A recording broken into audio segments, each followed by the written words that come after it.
1월 24일 수요일 아까베 시간이 찾아왔습니다. 오늘은 신명기 11장 18절로 32절까지의 말씀을 가지고 너희는 지켜 행할지니라 라는 제목하에 함께 은혜 나누기 원합니다. 신명기 11장은 다시 한번 율법에 대한 순종을 요구하는 것으로 나타나는데요. 오늘 본문 18절부터 20절까지의 말씀을 보시면 신명기 6장에서 살펴보았던 표현들이 다시금 반복되는 것을 볼 수 있습니다. 제가 18절부터 읽어보겠습니다. 이러므로 너희는 나의 이 말을 너희 마음과 뜻에 두고 또 그것을 너희의 손목에 매어 기호를 삼고 너희 미간에 붙여 표를 삼으며 또 그것을 너희의 자녀에게 가르치며 집에 앉아 있을 때에든지 길을 갈 때에든지 누워 있을 때에든지 일어날 때에든지 이 말씀을 강론하고 또 내 집 문설주와 바깥 문에 기록하라 합니다. 마음에 뜻에 하나님이 전하시는 이 말을 두어라. 손목에 메고 미간에 붙여 기호와 표로 삼으라. 자녀에게 가르치고 집에 거하고 있으나 길을 걸으나 누워 있으나 일어날 때나 강론하라. 이 말씀을 문 기둥과 바깥문에 기록하라. 이렇게 요청하는 것을 볼 수 있는데요. 그렇게 하면 어떤 결과가 나타난다고 합니까? 21절에 이렇게 얘기합니다. 그리하면 여호와께서 너희 조상들에게 주리라고 맹세하신 땅에서 너희의 날과 너희의 자녀의 날이 많아서 하늘이 땅을 덮는 날과 같으리라 합니다. 6장 3절에서도 보면은 이와 비슷한 말씀을 전한 바 있었는데요. 이스라엘아 듣고 삼가 그것을 지켜 행하라. 그리하면 내가 복을 받고 내 조상들의 하나님 여호와께서 내게 허락하심 같이 젖과 꿀이 흐르는 땅에서 내가 크게 번성하리라 하였습니다. 하나님의 말씀을 마음과 뜻에 두고 손목에 메어 기호로 삼고 미간에 붙여 표를 삼으라는 그 말씀도, 그리고 자녀에게 부지런히 가르치고 앉으나 길을 가나 누워있을 때나 일어날 때든지 이 말씀을 강론하라는 말씀도 6장 6절에서 9절까지 말씀 속에 이미 주어졌던 가르침입니다. 이렇게 두 단락의 말씀을 나란히 놓고 본다면 지금 신명기의 말씀은 일관된 가르침을 반복적으로 전달하고 있음을 확인할 수 있습니다. 여러분, 반복적인 가르침에는 의미가 있죠. 그것이 중요한 메시지다 라는 의미가 반영되기 마련입니다. 하나님으로부터 약속된 복은 말씀에 대한 순종으로부터 비롯된다. 하나님께서는 무엇을 원하시는가? 순종을 원하신다 라는 것을 볼 수 있죠. 그래서 우리는 이 요청하시는 말씀을 마음과 뜻에 두고 할 수 있는 한 그것을 가까이 하려고 하는 노력이 필요합니다. 비단 우리 자신만 그렇게 할 뿐 아니라 우리의 다음 세대들 또 자녀들에게도 이것을 부지런히 가르치고 교육하는 일이 우리에게 있어서 중요한 일인 것이죠. 이 일을 만약에 우리가 등한히 여기고 멈추는 순간 어떻게 됩니까? 우리에게 허락되어진 약속과 축복의 계승은 끊어지게 될 것입니다. 그러나 이것이 중단되지 않고 멈추지 않고 나 자신이 먼저 주의 말씀과 뜻을 지켜 행하고 순종하며 또 자녀에게 부지런히 가르치고 교육한다면 그것은 계속해서 전수될 것이고 계승될 것입니다. 22절에서 이어지는 말씀을 또 보겠습니다.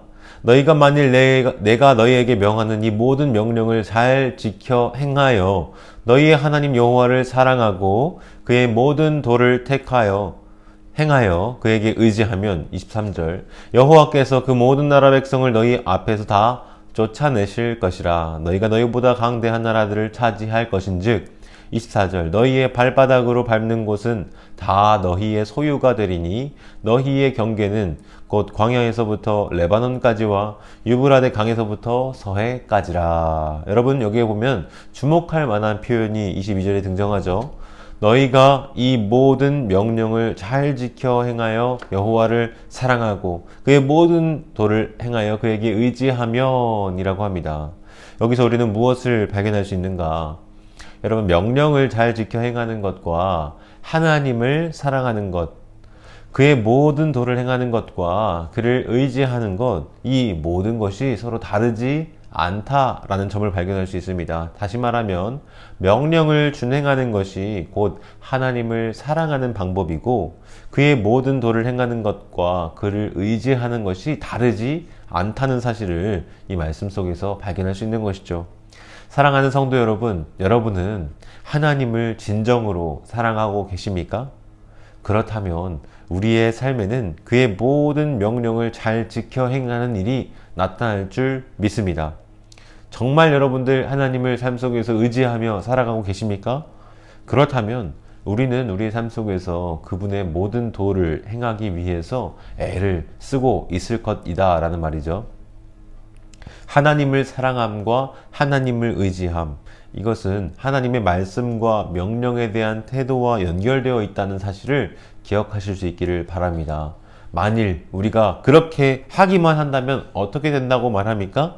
23절을 보니까 여호와께서 그 모든 나라 백성을 너희 앞에서 다 쫓아내실 것이다 라고 말합니다. 너희가 너희보다 강대한 나라들을 차지할 거다 라고 말합니다. 여러분 기억하십니까? 우리는 그의 먹이라, 우리는 그들 앞에서 메뚜기와 같다 말하였던 그 가나안 땅 정복에 앞서서 정탐꾼을 보내고 그 소문을 들었을 때, 그들에 대한 이야기를 들었을 때 반응하는 백성들의 두려운 고백을 기억하실 것입니다. 그러나 하나님께서는 분명히 말씀하셨습니다. 하나님이 너희 앞에서 다 쫓아내실 것이다. 너희가 너희보다 강대한 나라들을 차지할 것이다. 여러분 그뿐입니까? 24절을 보면은 너희의 발바닥으로 밟는 것은 다 너희의 소유가 되리니 라고 했습니다. 디디면 밟으면 주시겠다 라고 하셨습니다. 여러분 사실 과분하죠. 불가능해 보입니다. 그러나 하나님의 말씀은 어떻습니까? 능치 못하심이 없는 말씀인 줄 믿습니다.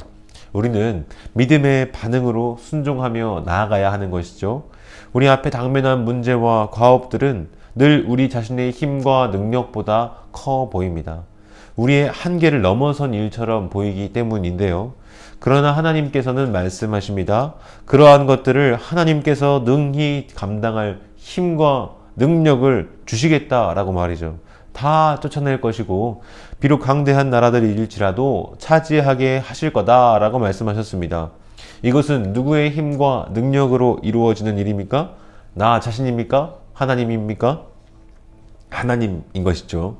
애초에 우리에게는 그런 힘과 능력이 없습니다. 전적으로 우리를 도우시는 그 하나님의 능력을 의지할 때, 그 능력이 하나님께서 일을 행하실 때 가능한 일인 것이죠. 그러므로 우리가 자랑할 것은 아무것도 없을 것입니다. 나의 능력을 자랑할 필요도 없고요. 나의 지혜를 자랑할 필요도 없습니다. 그저 이러한 일을 행하시는, 그 이루시는 하나님만이 우리의 자랑일 줄 믿습니다. 지금 여러분들이 소유한 모든 것이 과연 나 자신의 과업이라고, 또 나의 능력의 성취라고 말씀하시겠습니까? 하나님으로부터 오지 않은 것은 단 하나도 없음을 기억하면서 하나님 앞에 감사할 수 있는 우리가 되기를 바랍니다. 여러분 또한 지금 내가 쥐고 있는 것이 전부라고 생각하십니까? 믿음으로 앞으로 하나님께서 우리에게 주실 기업, 그 축복을 내다보며 미리 감사하는 성도님들 되시기 바랍니다. 여러분 하나님께서는 또한 이와 같이 말씀하셨습니다. 26절 이하를 제가 읽어보겠습니다. 내가 오늘 복과 저주를 너희 앞에 두나니 너희가 만일 내가 오늘 너희에게 명하는 너희의 하나님 여호와의 명령을 들으면 복이 될 것이요. 28절 너희가 만일 내가 오늘 너희에게 명령하는 도에서 돌이켜 떠나 너희의 하나님 여호와의 명령을 듣지 아니하고 본래 알지 못하던 다른 신들을 따르면 저주를 받으리라. 여러분 우리가 기억할 사실이 하나 있습니다. 그것은 바로 복과 저주의 근원은 하나님이라는 점입니다. 여러분 무엇이 복입니까? 27절에서 말하는 바와 같이 하나님을 가까이 함이 복입니다. 하나님의 명령과 하나님의 말씀을 듣고 따르면 그것이 곧 우리의 복인 것이죠. 그러나 여러분 28절의 말씀과 같이 하나님으로부터 멀리하면 어떻게 됩니까? 그것이 곧 저주입니다. 복의 근원이신 하나님으로부터 멀어지는 것 자체가 저주라고 하는 것이죠. 28절을 보니까 너희가 만일 내가 오늘 너희에게 명령하는 도에서 돌이켜 떠나 너희의 하나님 여호와의 명령을 듣지 아니하고 본래 알지 못하던 다른 신들을 따르면 저주를 받으리라 하지 않았습니까? 여러분 이 말씀을 기억할 수 있기를 바랍니다. 본래 알지 못하던 신들, 다른 신들이라 함은 무엇을 말합니까? 곧 우상 신들을 말하는 것이겠죠. 이방 신들을 말하는 것입니다. 이제 장차 그 가나안 땅에 들어가서 맞닥뜨리게 될 세상 문화와 관습들, 신들을 말하고 있는 것입니다. 오늘날 여러분, 우리가 살아가는 현실은 수많은 우상과 또 세계관들이 가득한 곳입니다. 가장 강력한 우상은 무엇입니까? 돈이죠. 명예죠. 권력이죠. 이 세상에 다양한 세계관들이 있습니다. 이기주의와 개인주의, 소비주의, 그 모든 것들이 우리의 신이 되어서 우리의 삶을 강력하게 잠식하며 들어오는 것을 봅니다. 그때 그 누가 그 모든 것으로부터 떠나서 오직 하나님 여호와의 말씀과 명령만을 듣고 순종하며 사시겠습니까? 하나님은 선포하라 말씀하셨습니다. 그리심산에서 축복을 선포하고 에발산에서 저주를 선포하라 하셨습니다. 30절을 보면 이 두 산은 요단강 해 지는 쪽으로 가는 길, 아라바에 거주하는 가나안 족속의 땅에 있다라고 말합니다.